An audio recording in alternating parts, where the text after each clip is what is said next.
everyone, my name is Chanel. I'm a staff writer for PCC student publication The Courier. I wanted to do a style analysis on Katarina Stratford in 10 Things I Hate About You. So to break this video down, I'm going to be giving you guys a little bit of plot context, and then I'll give you more insight as to what kind of person Kat is. And then we'll be talking about specific notable outfits and why that outfit was worn during that specific time. And then we're going to be talking about what I think she'd be wearing if she was a teenager in 2025. 10 Things I Hate About You is a romantic comedy loosely based off of Shakespeare's Taming of the Shrew. It surrounds a protective father that has two daughters with opposite personalities. Bianca, the younger sibling, wants to go out onto the dating scene and she is wanted by lots of suitors. But their father won't let Bianca date until Kat does. Bianca can date. When she does. But she's a mutant. What if she never dates? Then you'll never date. Oh, I like that. Bianca's suitors pay a guy named Patrick, or Petruchio in the play, to tame the shrew so Bianca could go out. It came out on March 31st, 1999, and they also pay lots of homages to Shakespeare. An example is the high school they go to is named Padua High, which is the name of the public space that Taming of the Shrew is also taking place in. Kat's full name is Katarina Stratford. The last name Stratford is actually Shakespeare's hometown. And the male love interest of this movie, his name is Patrick Verona, direct nod to Romeo and Juliet.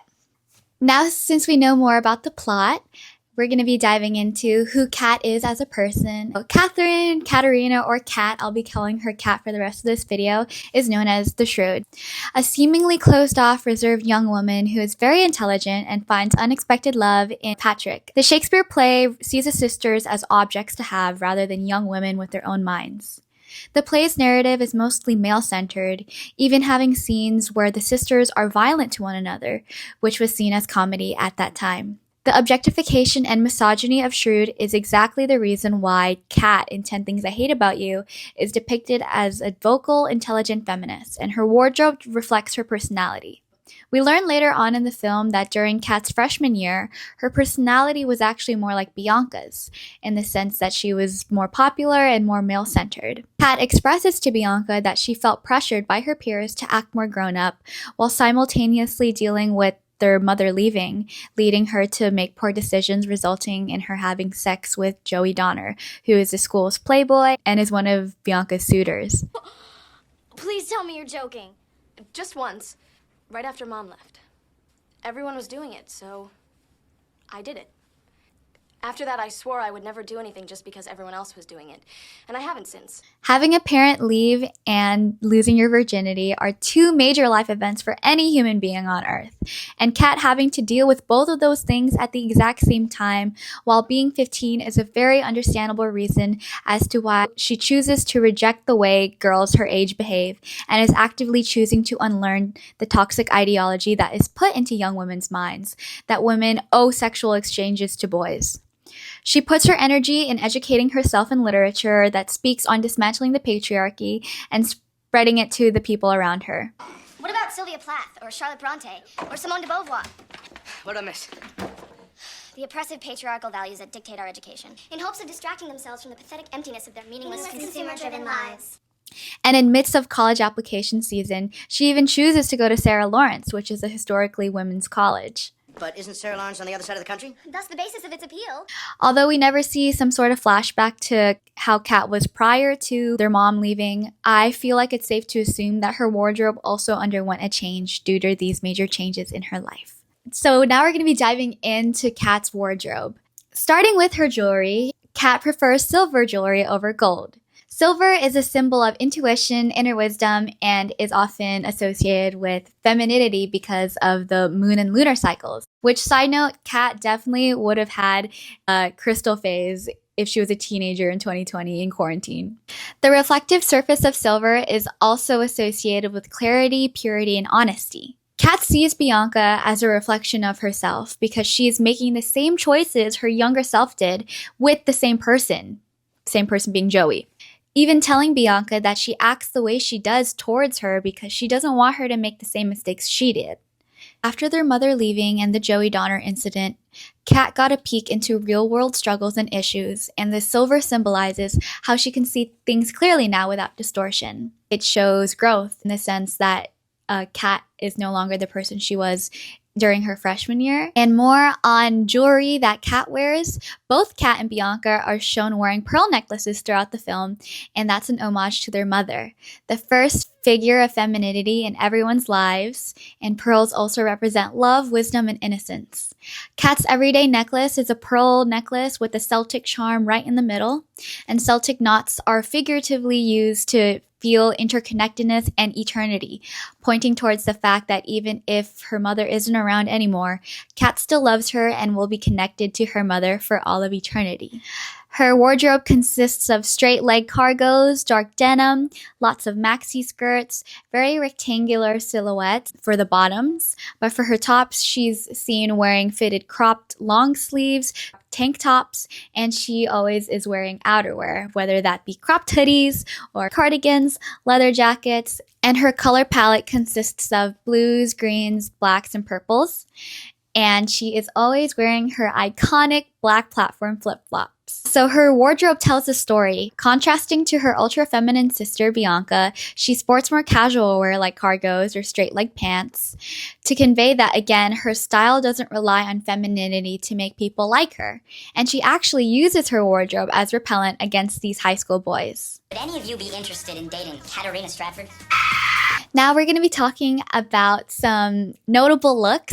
I specifically wrote notes on these specific outfits because they are different in what she usually wears. And the first outfit that I decided was significant was the outfit that she wears to Club Skunk. Kat loves music, and we learned that she has tickets to see an underground artist called Letters to Cleo at a predominantly women's nightclub called Club Skunk.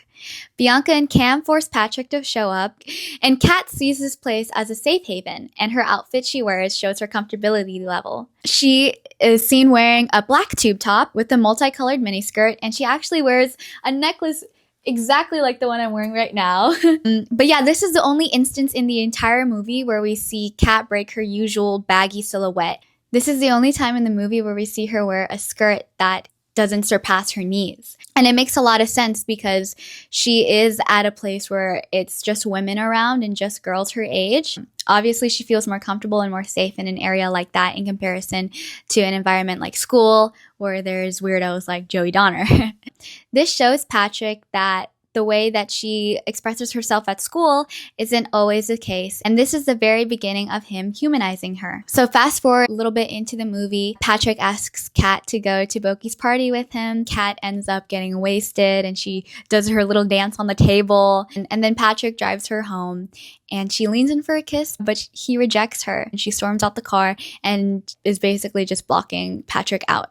Kat relies on the thing that keeps her calm, which is music. And in the music store, she's seen wearing a very long purple skirt with a tie-dye pattern with a gray cardigan and a green tank top. The softer colors could be reflecting on the fact that she, instead of lashing out onto Patrick, is choosing peace. The lighter colors also represent how her feelings are at the time. At this point, she's already attached to Patrick. Since she feels so embarrassed that he hasn't reciprocated the same feelings, to grieve, and she wears lighter colors because it's often associated with femininity, and at that, she's being vulnerable with him. Fast forward after the music store, Kat eventually does forgive Patrick after the iconic "Can't Take My Eyes Off of You" scene. That's literally every girl's dream. It's so cheesy. I love it. He asks her to go to the prom with her and she is hesitant, but then last minute she decides to go. For Kat's prom look, it's a spaghetti strap dress. The dress is in silk and it's floor length, which is very similar as to what we've seen her wear in previous outfits. And it's this dark lilac color and it has this matching sheer shawl. The silhouette of this dress is very 90s and it reflects on the formal wear during that time period in comparison to what Bianca is seen wearing. The most ill-fitting, like weird tutu baby tee thing going on. I have no idea. That's besides the point. Also, another side note is that my prom dress that I wore to my senior prom was loosely inspired by Kat's.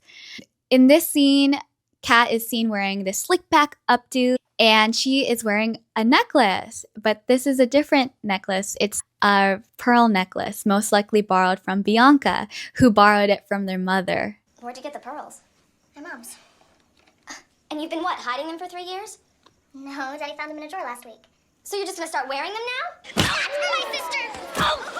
And that's for me! Just to reiterate again, pearls are often associated with femininity and love. I feel like the pearls was signifying a turning point for Kat, showing that she is fully head over heels in love. And also, to expand more on that, lilac is often associated with the first bloom of love, youthfulness, and innocence, which aligns how Kat is feeling. The entire dress, including the shawl, is the same dark lilac color, showing us that not only is Kat in her head about Patrick, but her entire body is covered in love. Later on at prom, Joey reveals that he had been paying Patrick to ask Kat out, and that leads her to storm out of the venue, showing for another time of Kat being vulnerable while she's wearing these colors that are often associated with femininity. During the final moments of the film, where Kat expresses how she feels to Patrick in front of the whole class, it's a very emotional scene. She's seen crying in front of people even, which is something Kat from the beginning of the film wouldn't have done.